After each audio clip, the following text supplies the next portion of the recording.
दिल्ली में all India speakers conference का होगा उद्घाटन। गृह मंत्री अमित शाह करेंगे शिरकत। विधानसभा अध्यक्ष विजेंद्र गुप्ता ने साझा की जानकारी।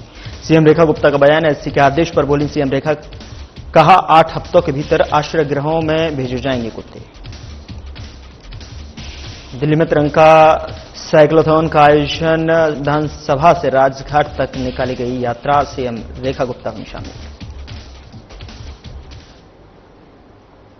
नमस्कार, मैं हूं आपके साथ गौरव राजेंद्र। बुलेटिन की शुरुआत करते हैं। केंद्रीय गृह मंत्री अमित शाह 24 अगस्त को दिल्ली विधानसभा में अखिल भारतीय स्पीकर सम्मेलन का उद्घाटन करेंगे। विधानसभा अध्यक्ष विजेंद्र गुप्ता ने सोमवार को यह जानकारी दी है। गुप्ता ने एक संवाददाता सम्मेलन को संबोधित करते हुए कहा कि राज्य विधानसभा एवं विधान परिषदों के अध्यक्ष और उपाध्यक्ष, सभापति और उपसभापति सहित 32 पीठासीन अधिकारियों ने इस सम्मेलन में हिस्सा लेने की सहमति जताई है।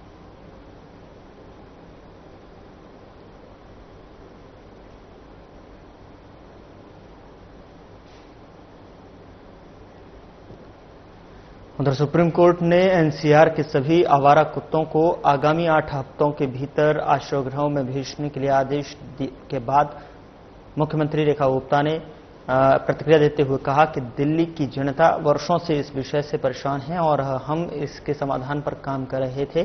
कोर्ट ने जो आदेश दिया वो हमारे लिए महत्वपूर्ण है। दिल्ली की जनता को राहत देना हमारा लक्ष्य है। ईमानदारी के साथ समाधान देना महत्वपूर्ण है।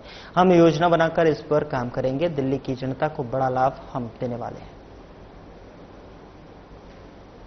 विधानसभा का मानसून सत्र हमने 4 से 8 तारीख 5 दिवसीय सदन पूरा किया और कई घंटों की सदन की कार्रवाई के बाद मुझे हर्ष है कि मात्र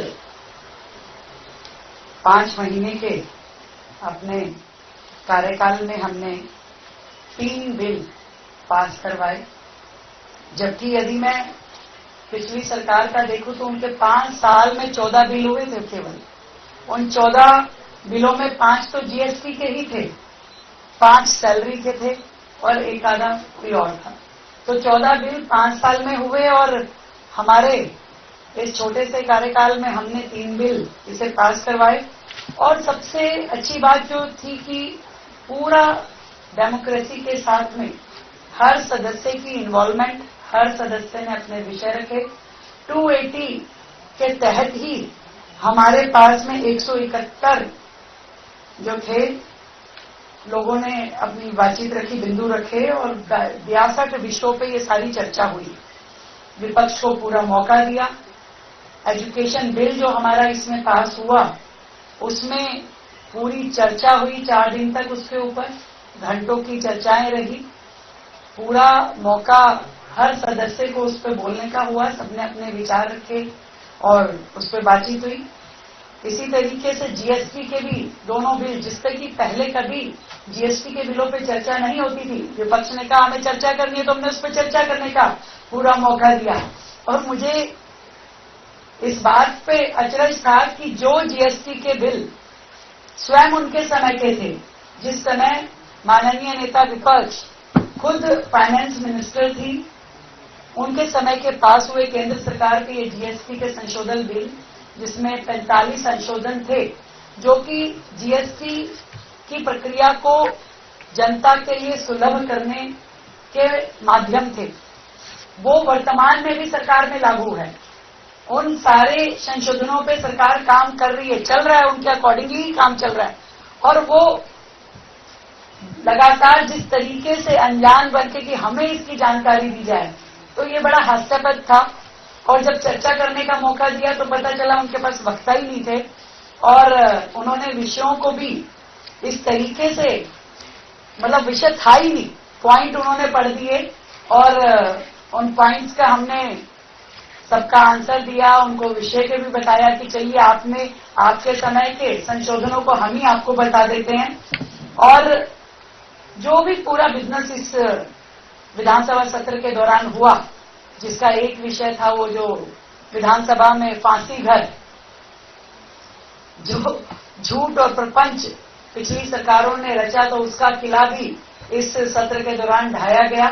सदस्यों ने इसमें भी पूरी चर्चा की और कोई तथ्य बिना पिछली सरकारों ने जिस तरीके से जनता की भावनाओं के साथ खेला, एक प्रवृत्ति रही पिछली सरकार के मुखिया की कि जनता की भावनाओं के साथ खेलते हुए किसी भी हद तक चले जाना, और दिल्ली विधानसभा की ये बिल्डिंग जो कानून बनाने के लिए है, जो जनता दिल्ली को चलाने के लिए थी, वहां उसे फांसी घर साबित करके उन्होंने लोगों की भावनाओं के साथ जो खिलवाड़ किया, वहां पे उस पाखंड का भी अंत हुआ।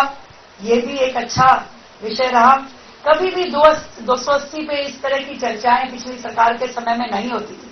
जो भारतीय जनता पार्टी की सरकार ने डेली 1 घंटा 280 पे चर्चा होना अपने आप में एक ऐसा विषय था जिसमें सभी माननीय सदस्यों ने अपने क्षेत्र की समस्याएं वहां कही, और वो सारी जितने भी विषय वहां आए थे हमने विभागों को भेज दिए हैं। उनका जवाब उन सभी माननीय सदस्यों को दिया जाएगा। एक बेहतरीन लोकतांत्रिक पद्धति का अनुपालन करते हुए दिल्ली सरकार काम कर रही है। मुझे खुशी है कि शिक्षा के इतना बड़ा बिल जो वर्षों से लंबित था, उसको इस अपने पहले ही मानसून सत्र में हमने इसे पास किया, और जनता को एक बड़ा सुकून इसमें मिला है। पूरी दिल्ली भर से पेरेंट्स का धन्यवाद सरकार को मिल रहा है। लगातार जनहित में अनेकों पॉलिसी रिफॉर्म सरकार कर रही है, और इसी प्रकार आगे भी करती रहेगी। हमने कोशिश की कि हमारे ये जो सत्र हैं, ये सिंबॉलिक ना रह करके इनको सार्थक बनाया जाए, सदस्यों की सहभागिता हो, पूरी उपस्थिति हो, और हर व्यक्ति इस विधानसभा के माध्यम से अपना कर्तव्य पूरा करे जो जनता के प्रति उसका है। तो मैं आप सबके माध्यम से यही कहना चाहती हूं कि ऑपरेशन सिंदूर से शुरू हुआ ये सेशन और सीएजी रिपोर्ट तक चला। 2 सीएजी रिपोर्ट जिस तरीके से पिछली सरकार की कारगुजारियां उसमें एक्सपोज हुई, किस तरीके से मिसयूज ऑफ फंड या फंड को जनता के हित में ना उपयोग करके उन्होंने गलत तरीके से जनता के बीच में जो प्रेजेंटेशन की कि हमें केंद्र सरकार से अनुदान की कमी रही, उन विषयों का भी हमने पूरा जनता के सामने और सदस्यों के सामने जवाब रखा। कब कब केंद्र सरकार ने कितनी कितनी फाइनेंशियल असिस्टेंस दी और दिल्ली सरकार ने उसका किस तरीके से दुरुपयोग किया। यमुना सफाई के नाम पे फंड मिला तो उसमें काम नहीं किया, अमृत योजना में फंड मिला तो उसमें कूड़े के पहाड़ इत्यादि का काम नहीं किया, और हर जगह उन्होंने यहां तक कि 52,000 करोड़ रुपए जो जीएसटी सेस के माध्यम से दिल्ली सरकार को मिले, उसका भी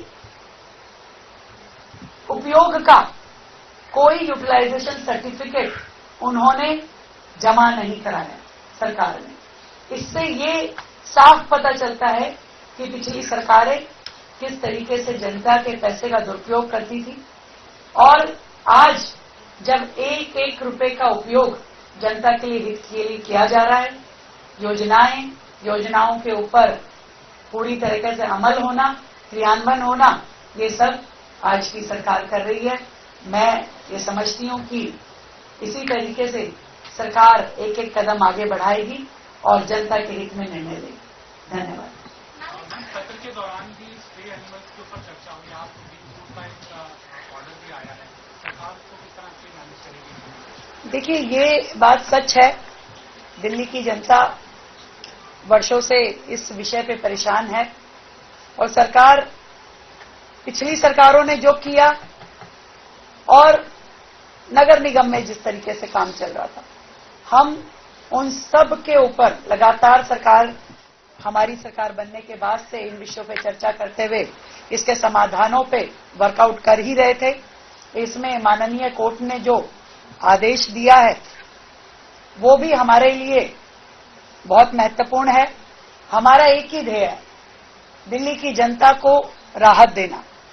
आज ये प्रॉब्लम जिस विकराल रूप धारण करके दिल्ली के सामने खड़ी है, इसमें सरकार की ईमानदारी के साथ में समाधान देना ये बहुत महत्वपूर्ण है। जिसकी हमने पूरी योजना बनाते हुए इस समस्या पे काम हम करेंगे और दिल्ली की जनता को बड़ा लाभ हम लगातार देने वाले हैं। बाहर एक एग्जीबिशन लगा हुआ है, काफी अच्छा लगा है, क्या है वो एग्जीबिशन? दिल्ली सरकार हर एक उत्सव को बड़े मन से मना रही है, पूरे शहर को जोड़ते हुए, हर वर्ग को जोड़ते हुए। अभी स्वतंत्रता दिवस का इतना बड़ा एक हमारा राष्ट्रीय त्योहार है। दिल्ली में वर्षों बाद भारतीय जनता पार्टी की सरकार है। हम चाहते हैं कि ये धूमधाम से राष्ट्रीय पर्व पूरी दिल्ली में मनाया जाए। हर स्कूल, हर इंस्टीट्यूशन, हर व्यक्ति इससे जुड़े। हर घर तिरंगा का एक बड़ा ड्राइव दिल्ली सरकार कर रही है और हम झंडों का जो वितरण है 22 लाख झंडे दिल्ली सरकार द्वारा जनता में वितरित किए जा रहे हैं। भारतीय अंतरिक्ष कार्यक्रम के जनक और दूरदर्शी वैज्ञानिक डॉक्टर विक्रम साराभाई जी की जयंती पर उन्हें सादर नमन किया और डॉक्टर विक्रम साराभाई के ने जो है अपने अद्वितीय दृष्टिकोण और दूरगामी सोच से देश में अंतरिक्ष अनुसंधान की नींव रखी और भारत को विज्ञान एवं प्रौद्योगिकी के क्षेत्र में नई ऊंचाइयों तक पहुंचाया। इसरो की स्थापना से लेकर उपग्रह प्रक्षेपण तक जो है उनके प्रयासों ने देश को वैश्विक अंतरिक्ष मानचित्र पर एक विशिष्ट स्थान दिलाया। उनके योगदान को हर भारतीय सदैव कृतज्ञता और गर्व के साथ स्मरण कर प्रेरणा प्राप्त करता रहेगा।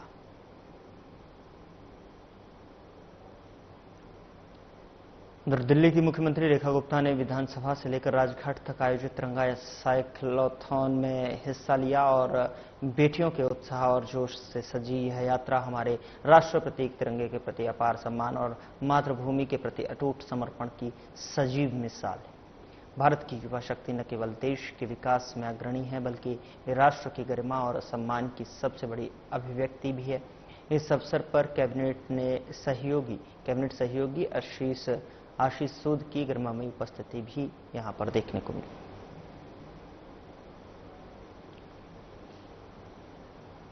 ऑस्ट्रेलियाई सेना प्रमुख लेफ्टिनेंट जनरल साइमन स्टुअर्ट 11 से 14 अगस्त 2025 तक जो है भारत की आधिकारिक यात्रा पर नई दिल्ली पहुंचे हैं और इस यात्रा का उद्देश्य द्विपक्षीय रक्षा सहयोगों को मजबूत करना है। दोनों देशों के बीच रणनीतिक संबंधों को बढ़ाना है और इस यात्रा की शुरुआत राष्ट्रीय युद्ध स्मारक पर औपचारिक पुष्पांजलि अर्पित करने के साथ हुई। वहीं जनरल स्टुअर्ट ने भारतीय सशस्त्र बलों के वीरों को श्रद्धांजलि अर्पित की। इसके बाद जो है साउथ ब्लॉक में गार्ड ऑफ ऑनर दिया गया और थल सेनाध्यक्ष जनरल उपेंद्र द्विवेदी से जो है औपचारिक मुलाकात हुई।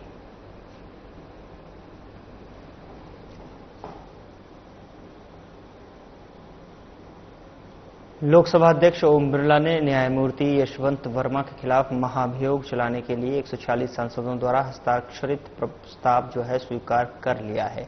अध्यक्ष ने इस मामले में जांच के लिए 3 सदस्यीय समिति के गठन की घोषणा भी की है। यह समिति उच्च न्यायालय के न्यायाधीश न्यायमूर्ति यशवंत वर्मा के खिलाफ लगाए गए आरोपों की जांच करेगी। संविधान के अनुच्छेद 124 के साथ पठित अनुच्छेद 217 और अनुच्छेद 218 के अंतर्गत इलाहाबाद उच्च न्यायालय के न्यायाधीश न्यायमूर्ति यशवंत वर्मा को पद से हटाने के लिए ये प्रस्ताव प्रस्तुत करते हैं।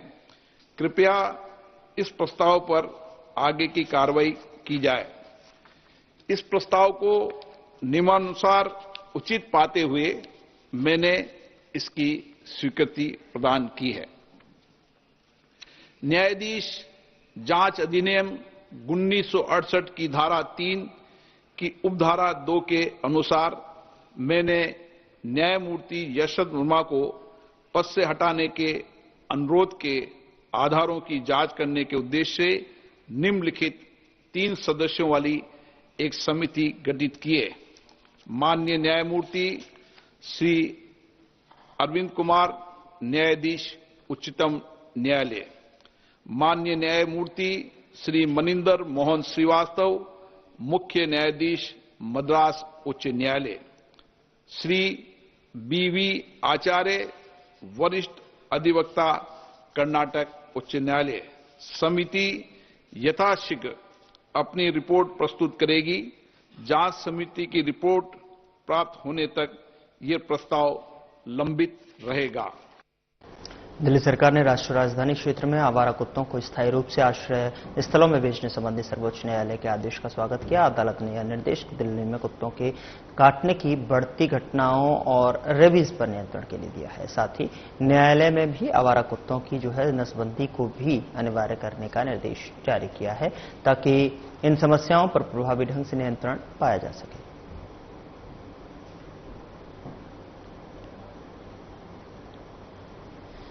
सहकारी चुनाव प्राधिकरण सीईए ने नई दिल्ली में राज्य सहकारी चुनाव अधिकारियों के साथ में अपनी पहली परामर्श बैठक आयोजित की। बैठक का उद्देश्य राज्य सहकारी चुनाव अधिकारियों के साथ संवाद का एक तंत्र विकसित करना था, ताकि सहकारी निकायों में चुनाव स्वतंत्र और निष्पक्ष तरीके से संपन्न हो सके।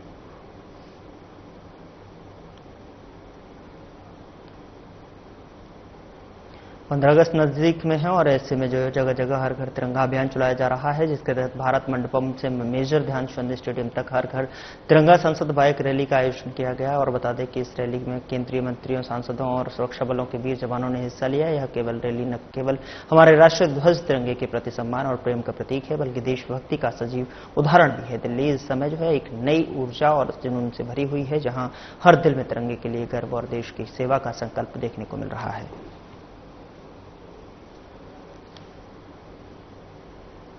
रक्षा सहयोग पर भारत उज्बेकिस्तान संयुक्त कार्य समूह की 5वीं बैठक नई दिल्ली में आयोजित हुई है। बैठक में रक्षा एवं औद्योगिक सहयोग, प्रशिक्षण, क्षमता निर्माण और आदान प्रदान पर चर्चा हुई है। बैठक एक गर्मजोशी भरे और सौहार्दपूर्ण वातावरण में हुई।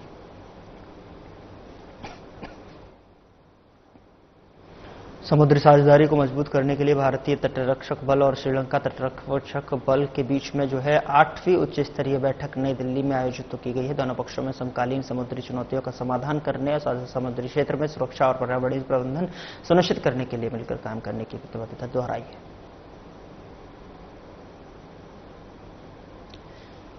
दिल्ली में बसंत विहार स्थित मॉडर्न स्कूल के ऑडिटोरियम में रिवर्स लाइफलाइंस ऑफ सिविलाइजेशन विषय पर जो है आयोजित 5th ईयर सेलिब्रेशंस में छात्रों ने नदियों और प्रकृति के महत्व पर जो है शानदार प्रस्तुतियां दी। इस मौके पर मुख्य अतिथि ने जो है विद्यार्थियों के साथ में नदियों के सांस्कृतिक, ऐतिहासिक और आर्थिक भूमिका पर भी अपने विचार साझा किए। उन्होंने कहा है कि यह गर्व की बात है कि हमारे बच्चे आज इतने जागरूक हैं, तभी तो वे इतनी जो है सूचनाप्रद और सारगर्भित प्रस्तुतियां दे पा रहे हैं। उन्होंने बताया कि सरकार यमुना नदी और दिल्ली को स्वच्छ, हरित और प्रदूषण मुक्त बनाने के लिए पूरी निष्ठा और प्रतिबद्धता के साथ में युद्ध स्तर पर कार्य कर रही है। आने वाले समय में बच्चों को एक स्वच्छ और सुंदर दिल्ली देना हमारा कर्तव्य है और इस दिशा में हर संभव प्रयास जारी है।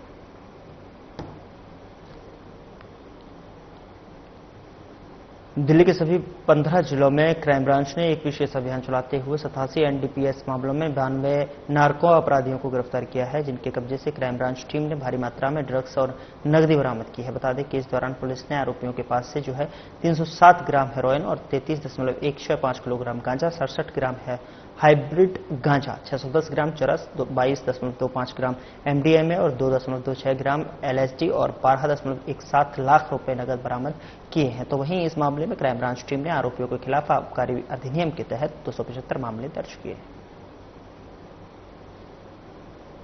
तो उस समय जो थी मूवमेंट जो था तालकटोरा स्टेडियम के पास से अरेस्ट किया है, लेकिन इसका पूरा जो नेटवर्क है वो